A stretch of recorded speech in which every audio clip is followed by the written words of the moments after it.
Por gentileza, abra sua Bíblia em Lucas 2, 39 e 40. Ao final nós vamos cantar uma canção e vamos encerrar hoje, pelo menos minha parte, encerrar hoje as narrativas sobre o nascimento de Jesus.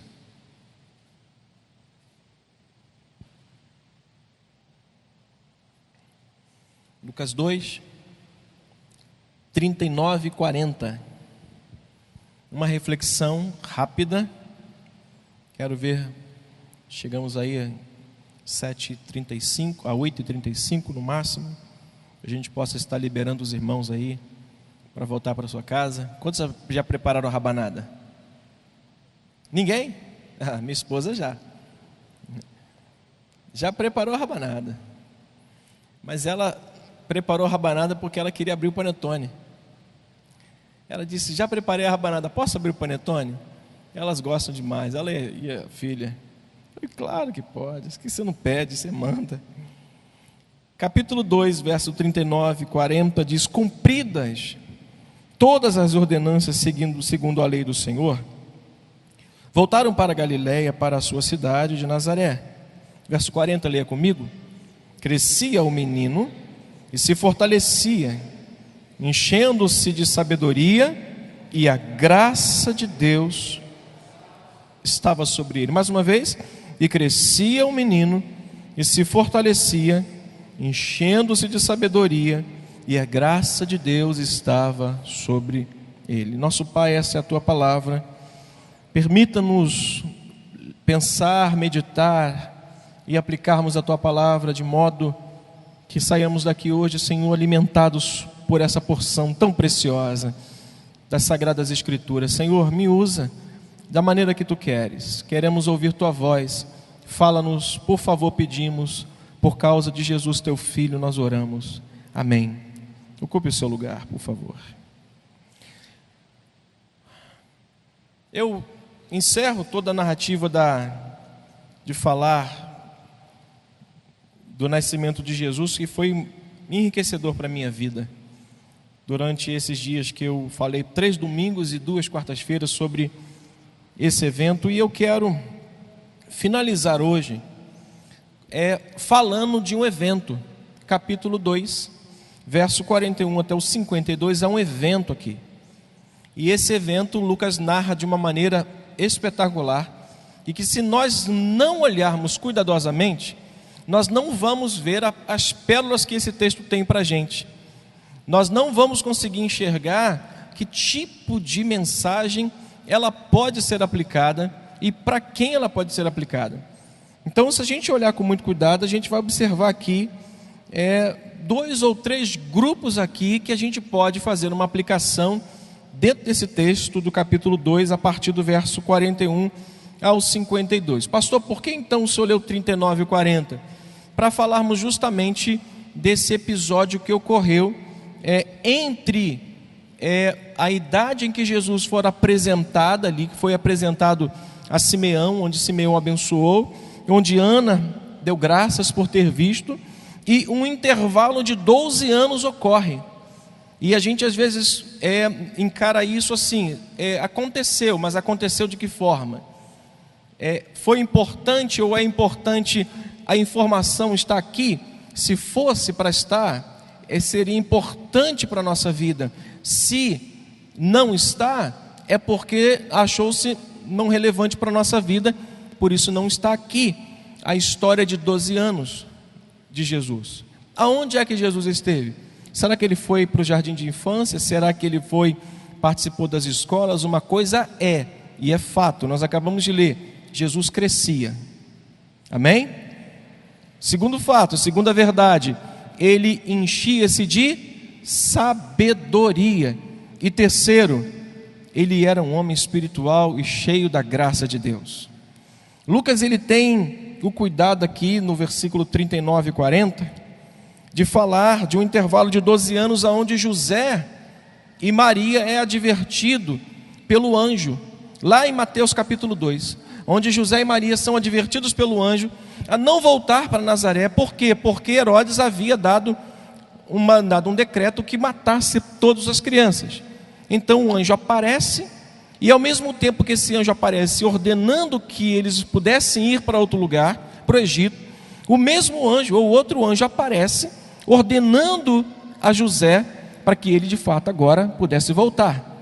Então nesse intervalo é que Jesus cresce, que Jesus se desenvolve, que Jesus se fortalece e enche-se de sabedoria, e a graça de Deus estava com ele. Então Lucas tem o cuidado de colocar 2 versículos aqui para mostrar a gente que há um intervalo de 12 anos aqui, como capítulo 9 de Atos dos Apóstolos, versículos 20 ao 24, quando Paulo ele termina de ter um encontro com Jesus, e ele se fortalece, ele é batizado, e logo ele está em Damasco pregando, e logo ele está em Jerusalém pregando, e de uma hora para outra Paulo aparece. Mas Gálatas ele vai informar que Paulo passou uma temporada se preparando com o próprio Cristo. Então entre um verso e outro, o intervalo são de 3 anos, e aqui entre um momento e outro o intervalo são de 12 anos. Então nesse intervalo Jesus cresce, Jesus amadurece, Jesus ele se torna um menino, ele se torna alguém que se enche do Espírito Santo, e o interessante é que a graça de Deus acompanha ele o tempo todo. E Lucas tem o cuidado de mostrar que esse Jesus, que é Deus, ele não deixou de fazer aquilo que um ser humano faz naturalmente, mas ele não fez como eu e você costumamos a fazer. Então deixa eu pensar com os irmãos rapidamente sobre esse texto para a gente entrar nessa aplicação. Nesse intervalo de 12 anos, Lucas informa que como menino ele cresceu, fortaleceu-se, encheu-se de sabedoria, desenvolveu-se espiritualmente. Por quê? Porque a Bíblia fala que a graça de Deus estava sobre ele. O que mostra aqui o texto é que verdadeiramente Lucas está falando da humanidade de Jesus, e que mesmo este Jesus sendo Deus Todo-Poderoso, Filho de Deus, que estava à destra dele, agora veio e nascer numa manjedoura de homem, se vestir da nossa humanidade, ele não interferiu, toda a natureza divina dele não interferiu no desenvolvimento da sua vida. Perceba isso, como Lucas tem o cuidado de fazer essa colocação de crescimento, fortalecimento, de sabedoria, mas não ocultando a graça de Deus. Ele sendo Deus, ele seguiu todo um processo. A partir do versículo 41, que eu quero agora que você leia, para a gente entrar nessa aplicação para a nossa vida e tirar alguns exemplos aqui importantes para a nossa vida. A partir do versículo 41, Lucas vai narrar um evento importante para os judeus, que anualmente era feito com uma subida a Jerusalém, aonde esses 2 personagens, Maria e José, foram. Veja o versículo 41. Ora, anualmente iam seus pais, quem? Maria e José, a Jerusalém para o quê? Para a festa da Páscoa. Lucas então ele está aqui mostrando que no versículo 41 tem um evento. Começou aqui agora um evento. E nesse intervalo, o menino agora com 12 anos já podia frequentar, já podia estar indo com os seus pais nesse evento, que era uma festa chamada Festa da Páscoa. E para que você seja bem informado, para um judeu ou para um judeu, a Festa da Páscoa era algo fascinante para eles. Haviam 3 festas, e alguns judeus, por morarem longe, eles não tinham possibilidade às vezes, por poder aquisitivo, por distância e por muita família, muita gente na família, estarem indo. Mas a festa da Páscoa, todo judeu, homem, deveria ir, não poderia faltar. Algumas mulheres poderiam ir, não era obrigação das mulheres, mas o homem judeu deveria estar na festa da Páscoa, porque a ideia da Páscoa para eles era passar por cima. A ideia da Páscoa era lembrar que um dia eles estavam sobre o jugo de Faraó, escravos no Egito, eles estavam presos durante 430 anos, e Deus levanta um Salvador, Deus levanta um libertador, Deus levanta Moisés, e quando ele levanta Moisés, eles não saem por baixo, eles saem por cima. As pessoas derramam diante deles joias, ouro e tantas outras coisas, e eles não saem como escravos, eles saem como livres e saem com muitas coisas. Então a ideia da Páscoa para eles era passar por cima, é sair por cima. Então nenhum judeu poderia ficar fora de uma festa que os fazia lembrar que eles um dia estavam escravos, mas Deus os fez sair por cima. Assim somos nós. Se a gente olhar para trás para a nossa vida, nós vamos nos lembrar que um dia nós estávamos mortos, hoje nós estamos com vida. Nós estávamos no chão, hoje nós estamos de pé. Nós estávamos sujos, Ele agora nos limpou, nos deu a vida. Nós estávamos por baixo, hoje nós estamos por cima. Mas cuidado com esse por cima, porque nada tem a ver com arrogância. Nós estamos por cima porque Ele nos levantou e nos tirou das trevas para a sua maravilhosa luz. O que esse texto traz para a gente de lição? E quais são os grupos que hoje eu queria rapidamente falar com os irmãos que tem aqui nesse texto e que a gente pode aplicar maravilhosamente para a nossa vida? Primeiro grupo, que são o grupo dos pais. O que esse texto tem a nos falar como pais? Quantos pais eu tenho aqui, além de mim? Pais, você é pai. Os pais aqui têm uma lição a extrair fantástica. Versículo 1, versículo 41 até o 46, vai falar de uma conduta exemplar desse casal, de José e de Maria. Veja o versículo 42. Quando ele atingiu a idade de 12 anos, subiram a Jerusalém segundo o costume da festa. Verso 43 diz: terminados os dias da festa, ao regressarem, permaneceu o menino em Jerusalém, e sem que seus pais o soubessem. Pensando, porém, estar ele entre os companheiros de viagem, foram a caminho de um dia, então passaram a procurá-lo entre os parentes e os conhecidos, e não tendo encontrado, voltaram a Jerusalém à sua procura. Verso 46, lê comigo. 3 dias depois, o acharam no templo, assentado no meio dos doutores. Que tipo de lição nós vamos extrair aqui desse texto para nós que somos pais? Primeira coisa que a gente pode extrair aqui, principalmente para nós que somos aqueles que vão ordenar a vida dos nossos filhos. Primeiro, José e Maria tinham um compromisso de ir a Jerusalém para a festa da Páscoa anualmente. Isso era uma regra para eles. A vinda de um homem, de uma mulher, de um pai ao templo, a ida de um homem e de um pai naquele tempo a Jerusalém era um exemplo para os seus filhos. Até os 12 anos, ou antes disso, eles não podiam estar frequentando essa ida até o templo. Antes dos 12 anos, os filhos ficavam pensando o seguinte: o que é que meu pai vai ver? O que é que meu pai vai fazer? O que é que meu pai vai ouvir? E os filhos até 11 anos ficavam na expectativa de que seus pais iriam fazer em Jerusalém. Então, se o pai não fosse, mostrasse qualquer tipo de desinteresse em ir até Jerusalém, o que os filhos iriam ter? Nenhum tipo de inspiração, nenhum tipo de desejo de querer ir a Jerusalém. Mas quando o menino completasse 12 anos, ou completava 12 anos, ele: pai, eu já tenho 12 anos, agora eu posso ir a Jerusalém com o Senhor. Meus irmãos, o maior motivador da sua vida é Cristo, mas o maior motivador dos seus filhos é a sua própria vida. Deixa eu beber uma água, peraí.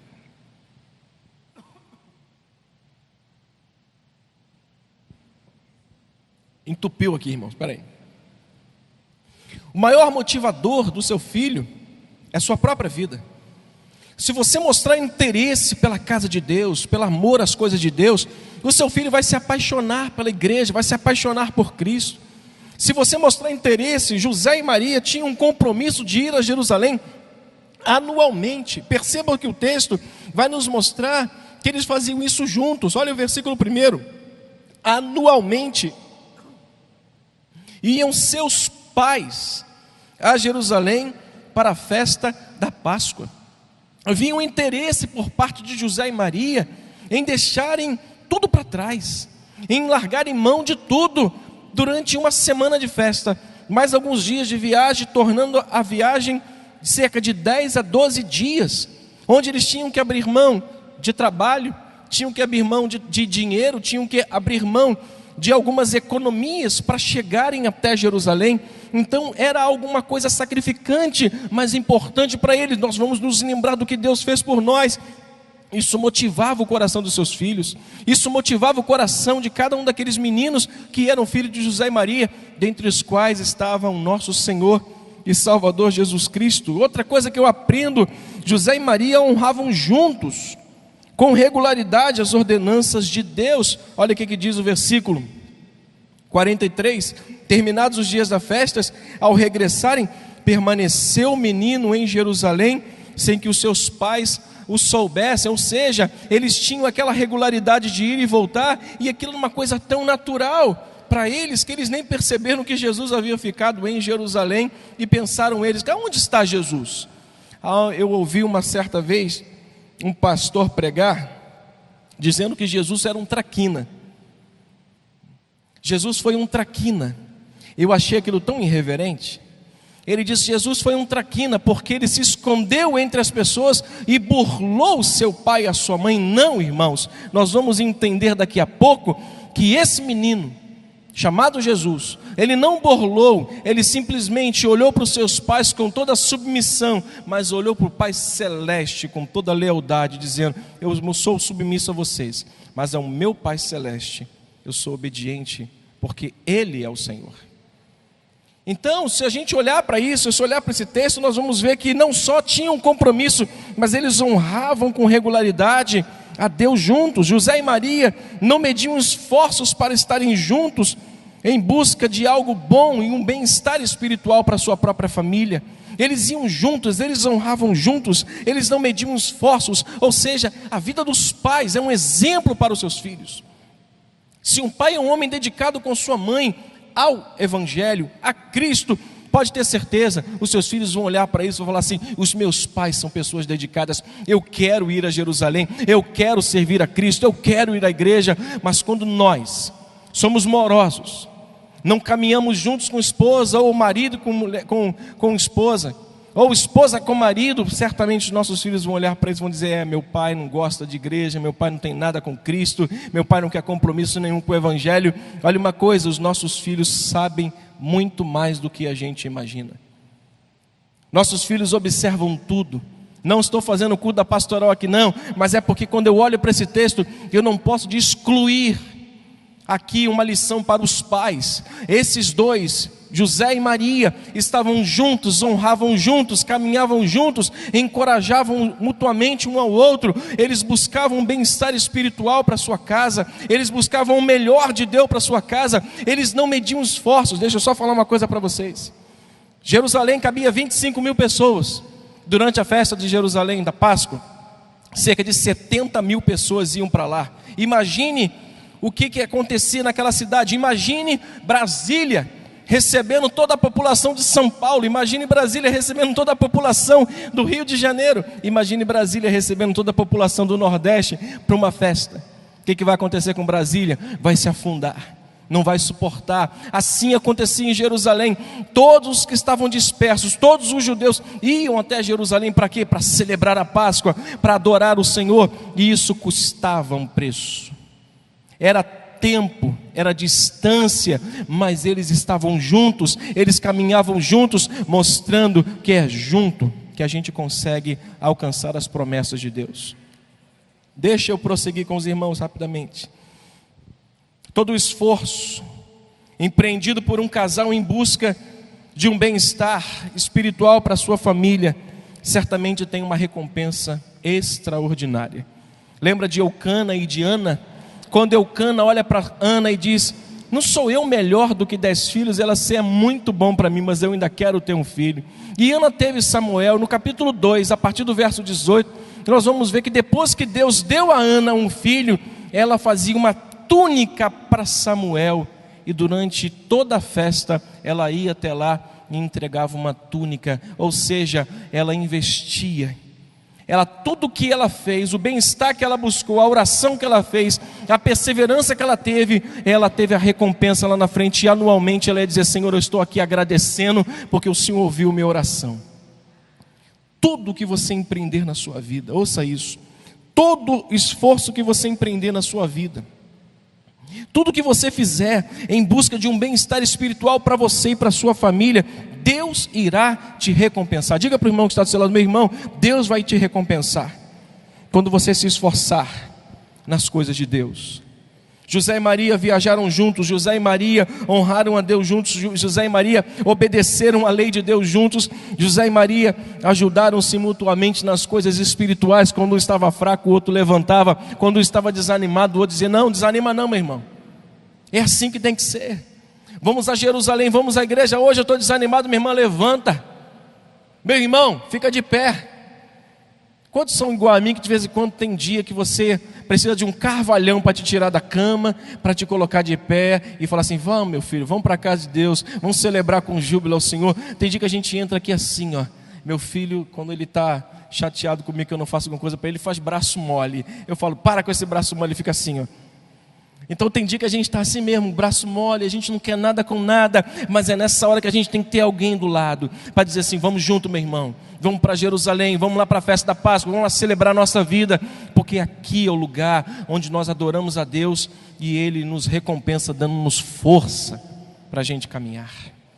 O que a gente aprende mais? Que lições aqui? A primeira lição foi para os pais, agora a outra lição é para os filhos. Mas antes de falar dos filhos, teve uma coisa interessante, é responsabilidade dos pais, buscar saber como e com quem os seus filhos estão andando. Olha o cuidado do José e Maria tiveram. Quando eles perceberam a ausência de Jesus, segundo o pastor chamava de traquina, quando eles perceberam a ausência de Jesus, o que eles fizeram? Eles procuraram a Jesus. Quando eles viram que no caminho de 3 dias Jesus não estava, eles voltaram para Jerusalém. Você sabe que distância era? Era muito grande. E sabe quanto custava em esforço para um casal, depois de 3 dias de caminhada, voltar para procurar os seus filhos? Olha para mim, é a obrigação dos pais buscar saber quem são e com quem anda os nossos filhos. É fundamental isso, e a gente olha isso no texto, eu tiro como exemplo e lição para a nossa vida. Olha o que diz o verso 44, pensando porém estar entre os companheiros de viagem, foram a caminho de um dia, então passaram a procurá-lo entre os parentes e conhecidos, e não tendo encontrado, voltaram a Jerusalém, mas 2 dias de viagem, a sua procura 3 dias depois. 3 dias depois, o acharam aonde? No templo, assentado no meio dos doutores. É tua obrigação como pai, é tua obrigação como mãe, é a minha obrigação. Só que tem filho aqui, não tem? Quantos filhos tem aqui? Nós vamos falar dos filhos já já. É a obrigação dos pais saber o bem-estar, buscar pelo bem-estar e saber quem são e onde andam os nossos filhos, os seus filhos e os meus, para que a gente possa saber se eles estão bem ou não. Mas eu tenho aqui para os filhos agora e depois para a igreja. Verso 46 ao 52, diz o texto, por favor.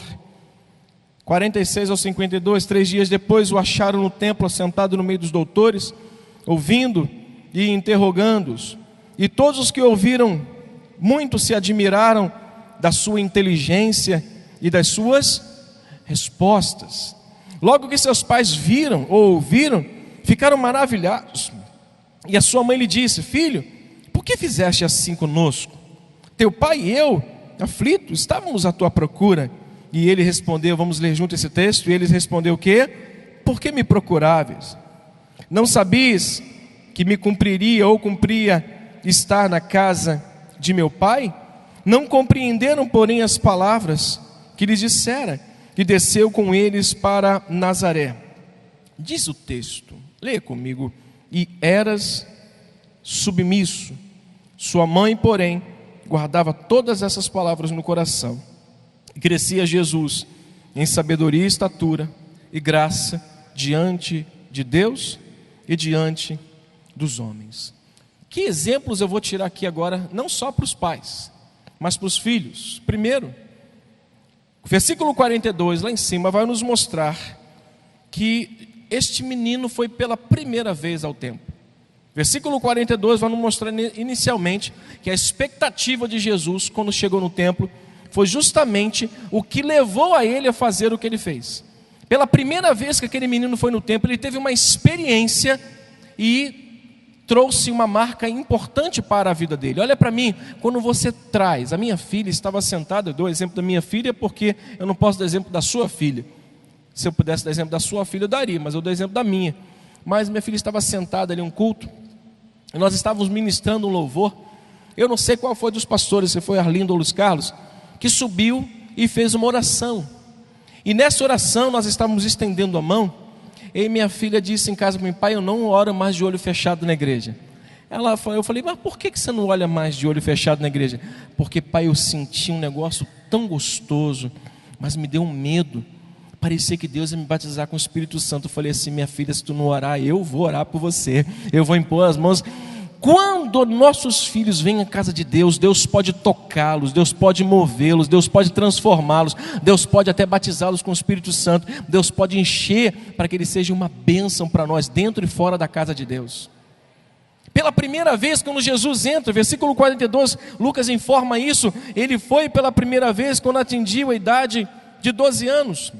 46 nos mostra que Jesus já era um profundo conhecedor das Escrituras. Olha o que diz o texto: 3 dias o acharam no templo assentado no meio dos doutores, respondendo e ouvindo, interrogando e respondendo as perguntas. Jesus, aos 12 anos, nos mostra aqui o texto que ele já era um profundo conhecedor das Escrituras. Pastor, mas ele era Deus. Lembrando que Lucas deixa muito claro que ele era homem. Mostrou aqui no versículo 39, por isso que é importante a gente ler o texto todo, porque ele destaca aqui a importância de colocar um Jesus que era Deus, mas que vivia como menino, vivia como homem e cresceu dessa maneira, se fortalecendo, crescendo em sabedoria e com a graça de Deus. Olha que coisa maravilhosa. Segundo, terceiro, 48 e 49 vai nos mostrar que Jesus aos 12 anos já tinha consciência de quem era e qual era a sua missão. Verso 48, logo que seus pais viram, ficaram maravilhados com o quê? Com aquilo que aconteceu lá no templo com os doutores. Aí o que aconteceu aqui? Aí eles perguntaram para o filho: filho, o que tu não fizeste? Teu pai e eu, aflitos, estávamos à tua procura. Olha o que ele respondeu, olha a convicção de que ele tinha, de quem ele era, qual a missão que ele tinha. Ele disse: por que me procuráveis? Não sabias que me cumpria estar na casa do meu pai? Olha para mim, irmãos, a gente pensa que os nossos filhos não têm consciência do que eles são, não têm consciência da missão deles.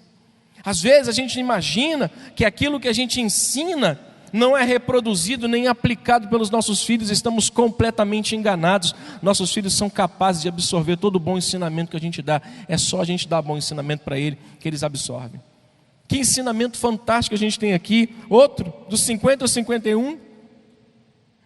O texto vai nos mostrar que Jesus era submisso aos pais terrenos, contudo leal ao Pai celeste. Olha o que diz o texto: não compreenderam, porém, as palavras, e desceu com eles para Nazaré, e era-lhes o quê? Submisso. Ou seja, Jesus entendeu essa hierarquia humana, seus pais, seu pai e a sua mãe. Porém, este homem, ele tinha um desejo de honrar muito mais as coisas de Deus. Sua mãe, porém, guardava todas essas palavras no seu coração. Deixa eu finalizar com uma simples palavra de aplicação para que a gente possa orar. Queria convidar o pessoal da música. A aplicação desse texto é valiosa para nós, pais, e para os irmãos jovens que eu tenho aqui hoje com a gente. É de grande valor.